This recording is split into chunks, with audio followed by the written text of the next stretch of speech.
A Bernalillo County Sheriff's deputy who was involved in a deadly crash will not be facing any charges after all. News 13's Annalisa Pardo explains why. In a letter obtained by News 13, the Santa Fe District Attorney explains why BCSO Deputy Brian Lastly won't face charges for the deadly crash he was involved in last year. Not conscious, not breathing. In August of last year, police say Lastly was pursuing the driver when she hit her brakes, causing Lastly to rear-end her. Alexandra Gerard's car then propelled into a cinder block wall, killing her. The case was transferred to Santa Fe to avoid conflict of interest. In a letter, the Santa Fe DA's office says they will not move forward with charging Lastly with vehicular homicide, putting blame on both BCSO and APD.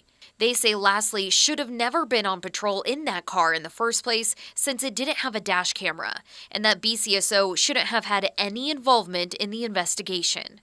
The DA's office also points to deficiencies in APD's investigation, saying they didn't collect or seal the victim's car, but rather let it get towed away. The DA's office also says APD didn't do a full crash reconstruction. The DA's office concluded that while it is clear Lastly engaged in unwise conduct, it is unlikely the state could prove all the elements of homicide by vehicle.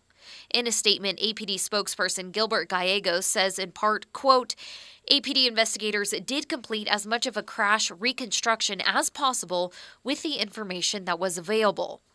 APD officers also worked with the Bernalillo County District Attorney's Office on the day of the crash to make decisions about the investigation, including the decision not to pursue a warrant for the victim's vehicle.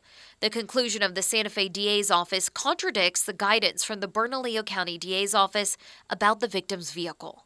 In their own statement, BCSO spokesperson Jamie Gonzalez says within days of the crash, Sheriff John Allen changed procedure to ensure full independence in incidents like this, saying, quote, these cases will now be handled by the Rio Rancho Police Department as the primary investigating agency, with BCSO serving only as a secondary liaison.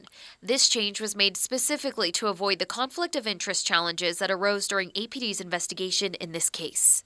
Annalisa Pardo, KRQE, News 13.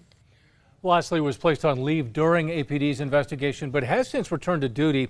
The DA's office said that BCSO could file a complaint to the New Mexico Law Enforcement Academy on Lastly's misconduct, but BCSO said it was not warranted.